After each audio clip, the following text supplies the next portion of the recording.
அனைவரும் ஆவலோடு எதிர்பார்த்து காத்திருக்கும் என் ஜீவன் இயேசு ஊழியத்தின் சார்பாக இன்றைய தேவ சத்தமாக எடுத்துக்கொண்ட வேத பகுதி சங்கீதம் 122 7வது வசனம்.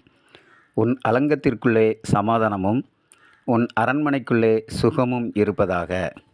எனக்கு அருமையான தேவஜனங்களே, நாம் இன்று ஒவ்வொருவரும் நம்முடைய வாழ்க்கைக்கு தேவையான பணத்தை தேடி ஓடிக்கொண்டிருக்கிறோம். பணம் பொருள் அதிகமாக இருந்தாலும் அநேகர் சமாதானமின்றி சுகமின்றி தவித்து கொண்டிருக்கிறார்கள். இந்த வசனத்தின் மூலமாக ஆண்டவர் சொல்கிறார், உன் அலங்கத்திற்குள்ளே சமாதானமும் ஒரு அரண்மனைக்குள்ளே சுகமும் இருப்பதாக. நாம் இன்று சமாதானத்தோடும் சுகமாகவும் வாழ வேண்டும். நாம் பணம் பொருளை தேடி ஓடாமல் ஆண்டவரை நோக்கி ஜெபத்தோடும் அவருடைய வேதாகமத்தை தியானித்தும் அவர் கொடுத்த வசனங்களை தியானித்தும் நாம் இருக்கும்போது ஆண்டவர் நமக்கு சமாதானத்தை கட்டளையிடுவார்.